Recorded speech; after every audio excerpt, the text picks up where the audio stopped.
Kalau semua pemimpin di bangsa ini punya karakter dan jiwa kepemimpinan seperti Kang Deddy Mulyadi yang saat ini menjadi Gubernur Jawa Barat, maka Indonesia Emas itu tidak usah tunggu sampai tahun 2045.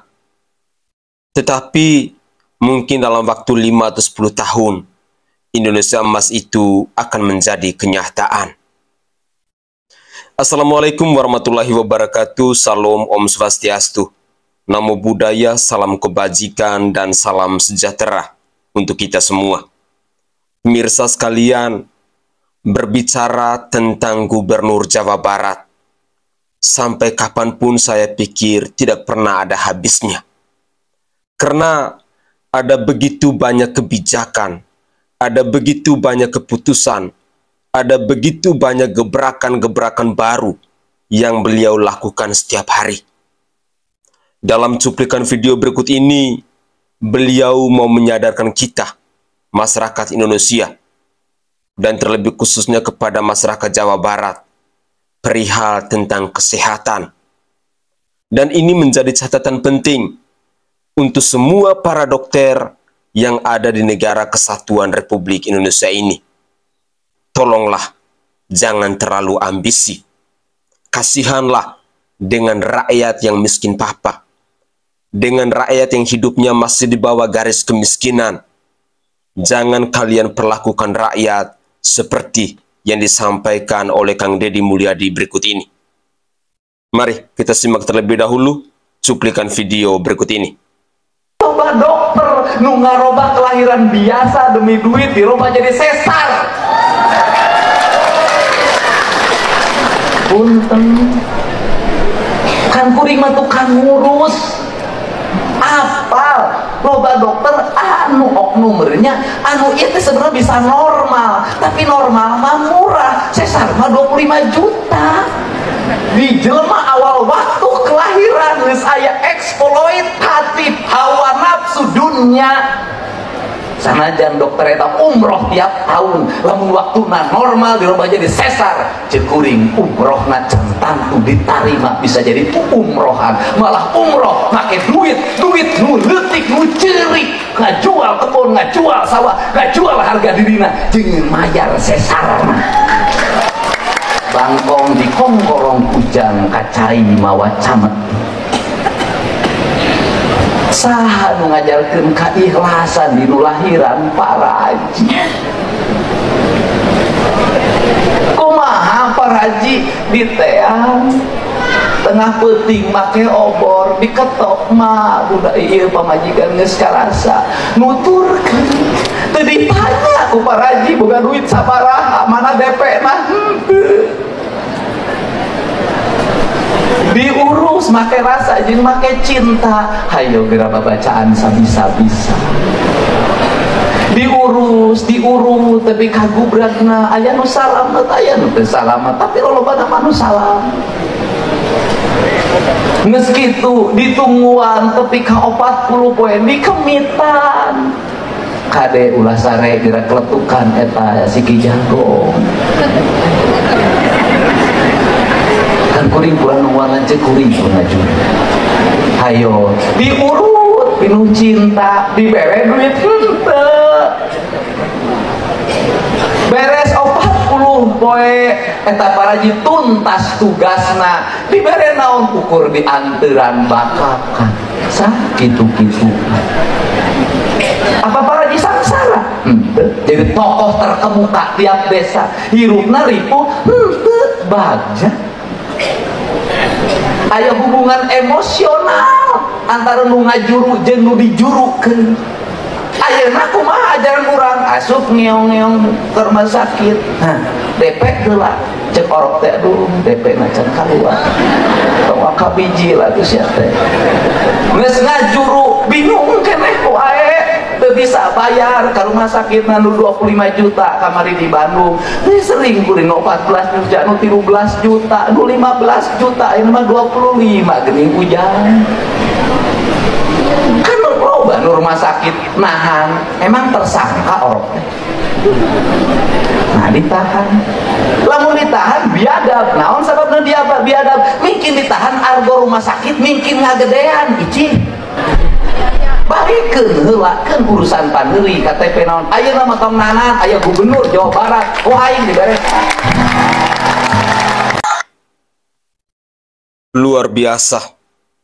Akhirnya kita masyarakat Indonesia jadinya mengetahui. Karena ini sudah menjadi fakta, sudah menjadi tradisi yang sering kali kita jumpai di rumah sakit. Hari-hari belakangan ini, seringkali kita menemukan ibu-ibu itu tidak lahir normal. Kebanyakan sesar. Kita sebagai rakyat, sebagai orang awam tidak paham. Tinggal mengikuti apa yang disampaikan oleh dokter. Terkadang kita hanya bisa menyerahkan hidup dan mati antara ibu dan bayi itu di tangannya dokter. Tetapi siapa sangka bahwa dalam dunia rumah sakit, dalam dunia kedokteran, ternyata juga punya ambisi tersendiri. Seorang ibu yang seharusnya bisa lahir normal, tetapi diarahkan harus operasi sesar. Pemirsa, tak terbantahkan bahwa hal yang disampaikan oleh Kang Deddy Mulyadi ini benar-benar adalah realita yang selalu kita temukan dalam kehidupan kita. Adalah sebuah fakta yang tak terbantahkan. Tetapi yang menjadi pertanyaannya, sampai kapan? Makanya di awal video tadi saya katakan bahwa seandainya di negara kesatuan Republik Indonesia ini kita punya pemimpin seperti Kang Deddy Mulyadi, percaya tidak percaya, saya meyakini bahwa Indonesia emas itu tidak usah tunggu sampai tahun 2045 yang akan datang. Mungkin dalam waktu 5-10 tahun, Indonesia emas itu akan menjadi kenyataan. Bagaimana tidak? Kita kalau mau melihat apa yang dikatakan oleh Kang Deddy Mulyadi dengan hati nurani kita, benar-benar sangat menyakitkan. Sangat sedih. Karena fakta ini telah kita lewati. Khususnya kita yang sudah hidup berkeluarga.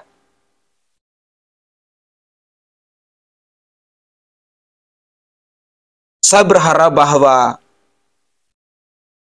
apa yang dikatakan oleh Kang Deddy Mulyadi ini bisa mengetuk pintu hati dari para dokter yang ada di negeri ini. Kita tidak melarang bahwa operasi cesar itu tidak boleh. Tetapi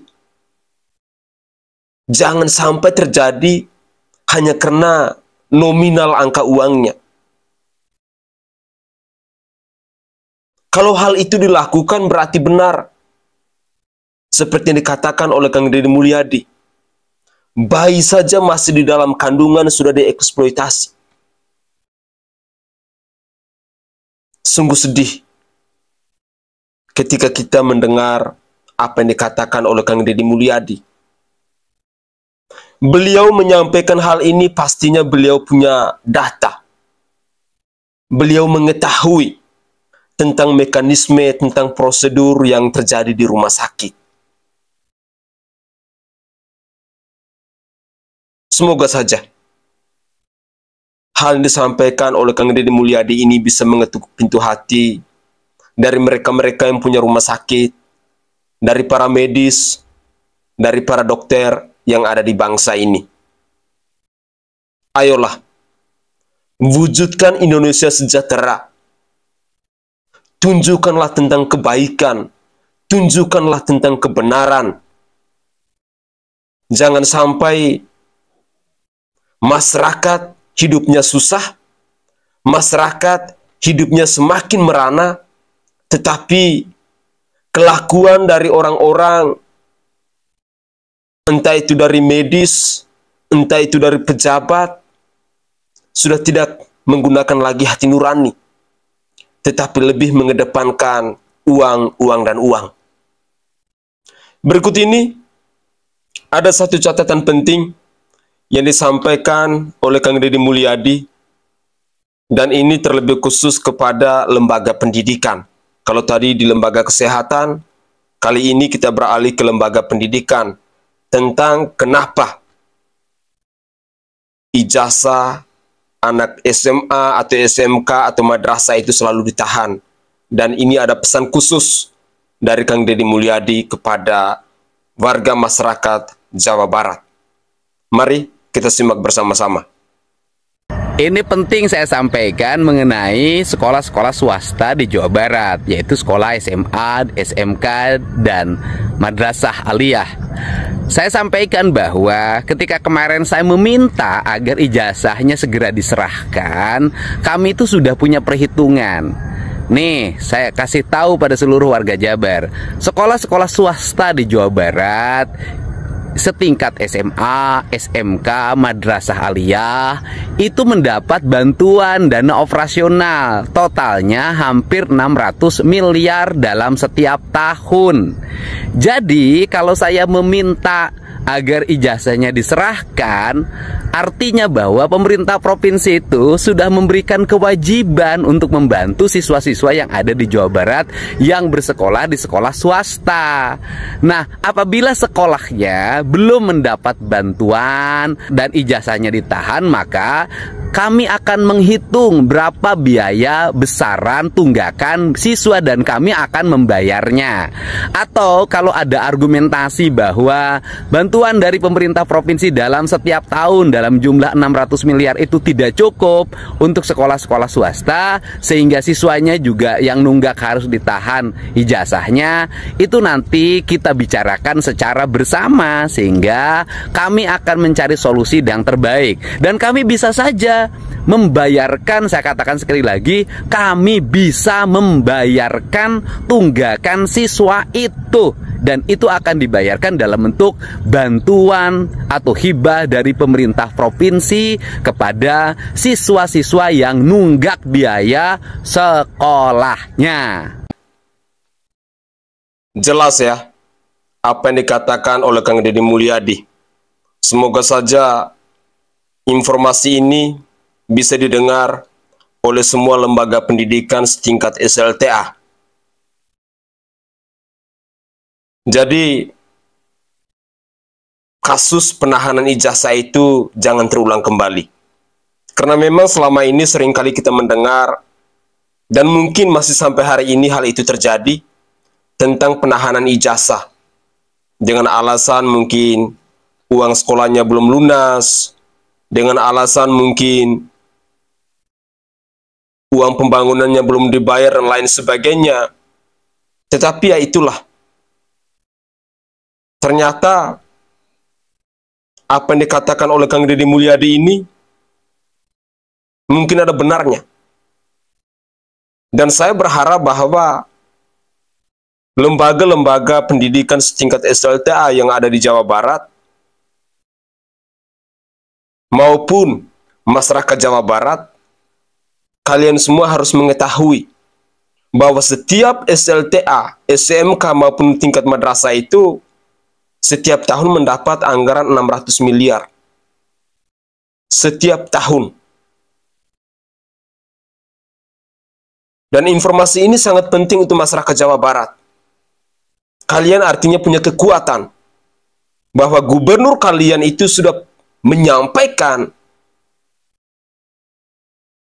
tentang persoalan penahanan ijazah ini.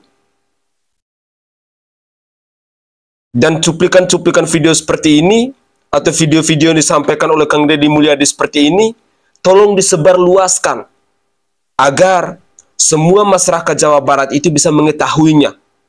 Sehingga besok lusa misalnya ada kasus penahanan ijazah, kalian bisa tunjukkan video itu kepada kepala sekolahnya atau kepada pihak sekolah yang sedang menahan ijazah itu. Memang Kang Deddy Mulyadi ini sangat luar biasa. Saya jadinya iri. Kenapa Kang Deddy Mulyadi ini baru muncul saat ini? Dan harapan saya bahwa seorang Deddy Mulyadi di tahun-tahun yang akan datang, semoga Tuhan mengizinkan agar segala kebijakan, segala keputusan tidak saja hanya dirasakan oleh masyarakat Jawa Barat, tetapi kami masyarakat Indonesia pun bisa merasakannya. Karena memang sangat sulit untuk menemukan pemimpin yang dalam pengambilan kebijakan ataupun keputusan yang selalu berpihak kepada rakyat. Mari, masyarakat Jawa Barat, semoga informasi ini menjadi informasi penting, khususnya bagi Bapak Ibu yang punya anak di tingkat SLTA, SMK, maupun di sekolah-sekolah madrasah, dan khususnya di sekolah-sekolah swasta. Berikut ini, masih tentang Kang Deddy Mulyadi. Ini adalah karakter yang memang benar-benar sudah ditanam dalam diri Kang Deddy Mulyadi, bahwa ketika ada persoalan, ketika ada masalah, Kang Deddy Mulyadi itu selalu berada di tengah-tengah. Beliau akan mencari solusi. Dan uniknya dari Deddy Mulyadi ini, keputusan ataupun kebijakan langsung disertakan dengan solusi. Ini uniknya. Berikut ini tentang air minum, di mana Kang Deddy Mulyadi mendapat laporan dari warganya dan beliau langsung menyelesaikan persoalan itu. Ini luar biasa. Mari kita cek videonya. Oh, iya. Bapak, Oke. Pak, bisa nggak warga sekitar mendapat akses air? Biar aja ya kan, terasa bisa. Ya, Pak. izin Di mana? Buat 3 tahun yang lalu kami sudah melakukan pengeboran. Itu kedalaman sekitar 120, 120 sampai 150. Tidak keluar air. Tidak keluar air. Nah, solusinya gimana? Kan harus ada Oke, solusi. tangki aja. Solusinya sementara yang sudah berjalan sebelum pengeboran itu air tangki dari kami kita drop ke. Bapak dapat air dari mana? Kita dari pengelola kawasan. Kita ada IPAL-nya, Pak. Jadi Kita ada. instalasi pengolahan air bersihnya kita ada. Enggak, sumbernya dari mana, Bapak? Air Sumbernya Tarum dari Barat. permukaan, Tarum Barat. Jadi Tarum Barat. Ya. Enggak, maksud saya bisa nggak sih misalnya masyarakat sekitar tuh mendapat akses air yang dikelola Tarum Barat itu sebagai bagian dari care kawasan terhadap masyarakat sekitar. Bisa ya? Nah, artinya kan daripada dikirim-kirim pakai tangki kan lebih baik ada Iya, pipa. karena yang dalam itu nggak dapat, Pak. Tenang Jadi dulu saya dengerin ya. Nah, ya nanti langsung berapa rumah di sana? total kakak itu 300 kakak. 300. Total rumah itu ada 170 rumah. Misalnya gini, Bapak punya CSR. Iya. CSR-nya potong aja untuk ini. CSR-nya adalah dari perusahaan untuk memberikan akses terhadap air bersih warga. Jadi nanti saluran pipa air yang paling dekat dengan desa Kirajaya bisa sore nanti kita. Iya boleh. Kalau perlu infrastrukturnya nanti Pemprov dan PMK bisa membangunkan infrastruktur. Siap. Oke kan? Selesai. Ya. Cuma tinggal air aja, alhamdulillah, Iya, Pak. iya. Oke, Untuk siap. Udah sertifikat aman, selesai. Tuh, ini Bapak pimpinan DPR-nya orang Kerawang. Ya, alhamdulillah. Bapak Bupati. Setiap langkah itu adalah penyelesaian masalah. Kalau ada orang yang nimbrung ke gubernur, dengerin, jangan dihalangin. Oke, siap, Pak. Kira-kira berapa waktu ini selesai? Kalau saya gitu kerjanya, Pak. Kalau dari titik kita Berapa waktu? pipanisasi dari Sebulan ujung kurang lebih 1 bulan bisa. 1 bulan pipanisasi, selesai. Taruhlah misalnya kita mulai bekerja efektif tanggal 10 April, ya kan? Sampai pada tanggal 10 atau 9 Mei sudah jalan. Tapi aneh ya Bu ya, Ibu tara mandi tapi sengit. Tapi itu hidung. Oh hidung mah bakat meren. Nah, ini mah ada mandina sampai Masa boleh sekali. Ya sliding cycle. Bapak, ini Bapak siap banget. Oke guys, tidak heran bila pada akhirnya masyarakat Jawa Barat itu semakin hari rasa cinta mereka kepada pemimpinnya itu semakin tinggi. Seperti kita yang saksikan dalam cuplikan video tadi. Mungkin bagi sebagian pemimpin, ini adalah persoalan yang rumit. Ada aturan A, B, C, D, dan sampai seterusnya. Pengajuan dulu, proses dulu, disurvei dulu, dihitung dulu anggarannya dan lain sebagainya. Tapi seorang Deddy Mulyadi tidak. Di depan Bapak Bupati, di depan Bapak Camat, di depan Bapak Desa, rembuk bersama, musyawarah bersama, keputusan terbaiknya di mana, itu yang diambil. Ya, tidak heran bila pada akhirnya saya harus respect kepada Kang Deddy Mulyadi dan juga kepada masyarakat Jawa Barat. Karena hampir semua konten saya ketika saya membahas tentang seorang Kang Deddy Mulyadi ini, pasti masyarakat Jawa Barat yang komentarnya paling banyak. Dan tahu komentarnya tentang apa?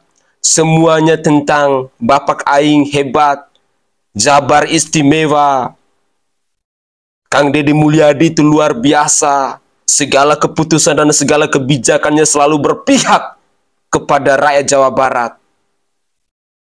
Kami masyarakat Jawa Barat sangat mencintai Kang Deddy Mulyadi. Kami masyarakat Jawa Barat sangat mencintai Bapak Aing. Ada begitu banyak ribuan komentar yang selalu saya temukan di konten-konten saya ketika saya membahas tentang sosok Gubernur Jawa Barat ini. Bersyukurlah masyarakat Jawa Barat bisa memberikan kepercayaan, bisa memilih figur pemimpin yang benar-benar memwakafkan hidupnya untuk kesejahteraan rakyatnya. Harapan saya, masyarakat Jawa Barat, tolong kawal terus Kang Deddy. Jangan biarkan Kang Deddy Mulyadi berjalan sendirian. Kang Deddy bisa semangat seperti ini, Kang Deddy bisa rela berkorban seperti ini, karena beliau tahu bahwa rasa cinta dari kalian itu semua sangat luar biasa kepada Kang Deddy Mulyadi. Sehingga beliau benar-benar memwakafkan hidupnya, memwakafkan dirinya untuk masyarakat Jawa Barat. Doa dari kami yang bukan orang Jawa Barat ini cuma satu. Berharap agar di suatu hari nanti Kang Deddy Mulyadi bisa menjadi pemimpin buat negara kesatuan Republik Indonesia ini. Entah itu di RI 1 maupun RI 2, terserahlah. Yang terpenting, kebijakan dan keputusan, keberpihakan Kang Deddy kepada masyarakat kecil, itu bisa dirasakan juga oleh kami masyarakat Indonesia. Walaupun tidak semua masyarakat yang mau menerimanya, tetapi saya secara pribadi, saya sangat yakin bahwa orang-orang kecil, orang-orang yang tidak punya jabatan, yang tidak punya kekuasaan, pasti mereka akan berpihak kepada pemimpin-pemimpin yang benar-benar mewakafkan hidupnya kepada rakyatnya. Pemimpin yang merakyat, pemimpin yang tidak jaga jarak dengan rakyat, pemimpin yang mau berkorban untuk rakyatnya. Dan hari ini kita temukan di sosok Kang Deddy Mulyadi yang adalah Gubernur Jawa Barat ini. Pemirsa, mungkin itu saja komentar singkat dari saya. Dan dari lubuk hati yang paling dalam, saya menyampaikan permohonan maaf yang sebesar-besarnya jika ada tutur kata atau buah bahasa dari saya yang tidak berkenan di hati para pemirsa sekalian. Untuk saudara dan saudari saya masyarakat Jawa Barat, tetap semangat. Kalian tidak salah memilih seorang pemimpin. Kang Deddy Mulyadi pastinya akan selalu berjuang untuk kalian. Dan kalian sebagai masyarakat harus tetap mengawal terus Kang Deddy Mulyadi. Saya Sainai dari Provinsi Nusa Tenggara Timur. Saatnya kita yang rakyat jelata harus berani untuk bersuara. Salam hormat, salam NKRI, dan salam Pancasila untuk kita semua. Ciao, ciao.